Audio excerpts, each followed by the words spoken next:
Hi hello welcome back to my mini vlog. 1 ವೀಕಿಂದ videos ಮಾಡಿರಲಿಲ್ಲ. ಅದಕ್ಕೆ ಎಲ್ಲರೂ ಕೇಳ್ತಾ ಇದ್ರು ಏನಕ್ಕೆ ವೀಡಿಯೋಸ್ ಮಾಡ್ತಾ ಇರಲಿಲ್ಲ ಅಂತ.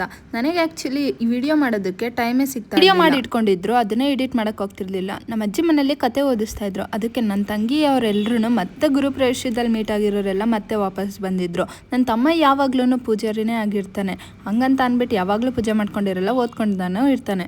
ನಾವು ಆ್ಯಕ್ಚುಲಿ ಪ್ಲ್ಯಾನ್ ಮಾಡಿಬಿಟ್ಟು ಕೆಳಗಡೆ ಇದ್ರೆ ಏನಾದರೂ ಕೆಲಸ ಹೇಳ್ತಾರೆ ಅಂತ ಅಂದ್ಬಿಟ್ಟು ಮನೆ ಮೇಲ್ಗಡೆ ಕುತ್ಕೊಂಡಿದ್ವಿ. ಅಲ್ಲೂ ಏನು ಸುಮ್ಮನೆ ಕುತ್ಕೊಂಡಿರ್ತೀವ, ನನ್ನ ತಮ್ಮವರಿಗೆಲ್ಲ ಟ್ಯಾಕ್ಸ್ ಹಾಕಿರ್ತೀವಿ. ನಾನೆಷ್ಟು ಸೋಂಬೇರಿ ಅಂತ ಅಂದ್ರೆ ಕೆಳಗಡೆ ಹೋಗಿ ಊಟ ತಿನ್ನಕ್ಕೂ ನನಗೆ ಆಗಲ್ಲ. ಅದಕ್ಕೇನೆ ನನ್ನ ತಮ್ಮ ನನ್ನ ತಂಗಿಗೆ ಹೇಳ್ಬಿಟ್ಟು ಊಟ ತರಿಸ್ಕೊಂಡು ಅಲ್ಲೇ ತಿಂದೆ. ಇವ್ರೆಲ್ರಿಗಿಂತ ನಾನೇ ದೊಡ್ಡೋಳಾಗಿರೋದಕ್ಕೆ ಅವ್ರು ನನಗಂತೂ ಸಖತ್ತು ರೆಸ್ಪೆಕ್ಟ್ ಕೊಡ್ತಾರೆ. ನನ್ನ ತಮ್ಮವ್ರ ಪಾಪ ನಾವು ಮೇಲ್ಗಡೆ ಇದ್ರು ಅವ್ರು ಊಟಕ್ಕೆಲ್ಲ ಬಡಿಸ್ತಾ ಇದ್ರು. ನೈಟ್ ಎಲ್ಲ ಪೂಜೆ ಇತ್ತು, ಆದ್ರೆ ನಾವಲ್ಲಿ ಹೋಗಿರ್ಲಿಲ್ಲ. ಆರಾಮಾಗೆ ಮೇಲ್ಗಡೆ ಮನೇಲಿ ಮಲಿಕೊಂಡಿದ್ವಿ. ನೆಕ್ಸ್ಟ್ ಡೇ ಬಂದು ಪ್ರೊಫೆಷನ್ಸಿ ಟೆಸ್ಟ್ ಇತ್ತು. ಈ ಟೆಸ್ಟ್ ನ ಎಂ.ಕಾಮ್ ಡಿಪಾರ್ಟ್ಮೆಂಟ್ ಅವರೇ ಆರ್ಗನೈಸ್ ಮಾಡಿರೋದ್ರಿಂದ ನಾವೆಲ್ಲರೂ ಬೇಗ ಬಂದಿದ್ವಿ. ಇಲ್ಲಿ ಸ್ಟೇಜ್ ಮೇಲೆಲ್ಲ ರೆಡಿ ಮಾಡೋದಕ್ಕೆ ನನಗಂತೂ ಸಖತ್ ಇಷ್ಟ. ಅಲ್ಲಿ ನಾನು ಏನು ಕೆಲಸ ಮಾಡೇ ಇಲ್ಲ ಅಂತಂದ್ರೂ ನನಗೆ ಅಲ್ಲಿ ಮೇಲೆ ನಿಂತ್ಕೊಂಡು ಓಡಾಡೋಕ್ಕಂತೂ ಸಖತ್ ಇಷ್ಟ.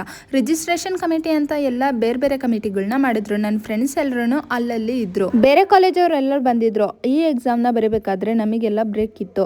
ಅದಾದ್ಮೇಲೆ ಎಕ್ಸಾಮ್ ಮಾಡಿದ ಪೇಪರ್ಸ್ನೆಲ್ಲ ಕರೆಕ್ಷನ್ ಮಾಡಬೇಕಾದ್ರೆ ಬೇರೆ ಕಾಲೇಜಸ್ ಅವ್ರಿಗೆ ಬಂದಿರೋರಿಗೆಲ್ಲ ಗೇಮ್ಸ್ ಮತ್ತೆ ಏನಾದರೂ ಆಕ್ಟಿವಿಟೀಸ್ನ ಕೊಟ್ಟಿದ್ವಿ. ಪ್ರೊಫೆಷನ್ಸಿ ಟೆಸ್ಟ್ ಆದ್ಮೇಲೆ ನನಗಂತೂ ತಲೆನೋವು ಅಂತ ಅಂದ್ಬಿಟ್ಟು ರಜೆ ಹಾಕೊಂಡು ಮನೇಲಿದ್ದೆ. ಅದಾಗಿದ ತಕ್ಷಣನೇ ಇಂಟರ್ನಲ್ ಸ್ಟಾರ್ಟ್ ಆಗಿಬಿಡ್ತು. ಅದಕ್ಕೇ ಯಾವುದೇ ವೀಡಿಯೋಸ್ ಮಾಡೋಕ್ಕಾಗಲಿಲ್ಲ. ಇದು ಆ್ಯಕ್ಚುಲಿ ಬಂದು ಇವತ್ತಿನ ವಿಡಿಯೋ. ಇವತ್ತು ಇಂಟರ್ನಲ್ಸ್ ಎಲ್ಲ ಮುಗೀತು ಅನ್ನೋ ಖುಷಿಯಾಗಿ ಕಾಲೇಜಿಗೆ ಬರ್ತಿದ್ದೆ. ನಮ್ಮ ಸಿದ್ದರಾಮಯ್ಯ ಅವರು ತುಮಕೂರಿಗೆ ಬರ್ತಾವ್ರೆ ಅಂತ ಅಂದ್ಬಿಟ್ಟು ಇವತ್ತಿಂದನೇ ಬಸ್ಗಳೆಲ್ಲ ಕಂಟ್ರೋಲ್ ಆಗಿಬಿಟ್ಟಿದ್ವು. ಇವತ್ತು ಕಾಲೇಜಿಗೆ ಹೋಗ್ಬೇಕಾದ್ರೆ ಬಸ್ ಸಿಗುತ್ತಾ ಅಂತ ಡೌಟ್ ಇತ್ತು. ಹೆಂಗೂ ಹೋಗಿದ ತಕ್ಷಣ ಬಸ್ ಸಿಕ್ತು. ಇಂಟರ್ನಲ್ಸ್ನೇ ಒಳ್ಳೆ ಎಕ್ಸಾಮ್ ಲೆವೆಲಿಗೆ ನಮ್ಮ ಕಾಲೇಜಲ್ಲಿ ಮಾಡ್ತಾರೆ. ಇಂಟರ್ನಲ್ಸ್ ಲ್ಯಾಬ್ ಎಕ್ಸಾಮ್ ಎಲ್ಲ ಮುಗಿಸ್ಕೊಂಡು ಕೆಳಗಡೆ ಬಂದ್ವಿ.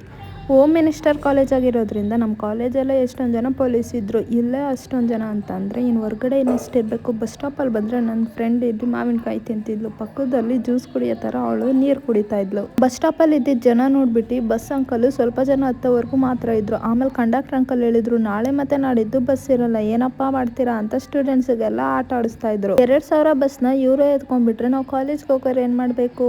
ನಾಳೆ ನಾಡಿದ್ದಂತೂ ಫುಲ್ಲು ಬಸ್ಗಳಿಲ್ದಲೇ ಒದ್ದಾಡಬೇಕಾಗುತ್ತೆ. ಅದು ಹೆಂಗೆ ಕಾಲೇಜಿಗೆ ಹೋಗ್ಬೇಕೋ ನನಗಂತೂ ಗೊತ್ತಿಲ್ಲ. ಇವತ್ತು ಆ್ಯಕ್ಚುಲಿ ನಮ್ಮ ಮನೆ ದೇವ್ರದ್ದು ಜಾತ್ರೆ ಐತೆ. ಅದಕ್ಕೆ ನಮ್ಮ ಮಮ್ಮಿ ಇವತ್ತು ಮತ್ತು ನಾಳೆ ರಜಾ ಅಂತ ಅಂದಿದ್ರು. ಅಂದರೆ ನಾನು ಇವತ್ತು ಕಾಲೇಜಿಗೆ ಬಂದಿದ್ದೆ. ನಾಳೆ ಏನು ಮಾಡಬೇಕೋ ಗೊತ್ತಿಲ್ಲ.